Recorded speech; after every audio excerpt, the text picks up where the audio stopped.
Conifer is a 50-year-old organization that we develop, build, manage, and own affordable housing. We were born in Rochester, New York, and grew up here, but we are all over the East Coast and proud to be owners of affordable housing.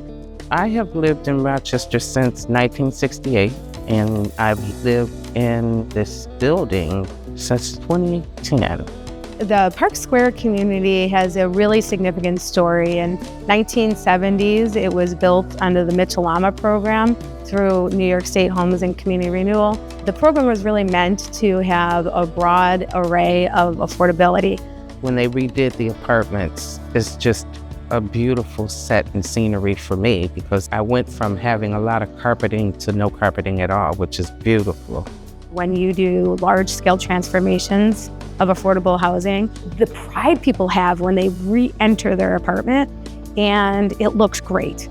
Affordable housing for me is wonderful because it helps me with my budget, with what I make, what I have. It allows me to spend what I need to spend and still have something left over. New York State Homes and Community Renewal are critical on that. They provide the funding that makes it all happen.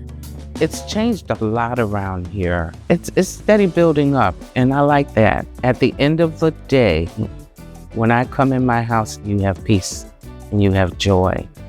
So that when I do come back out, I know I can't wait to get back in there because I got something to look forward to.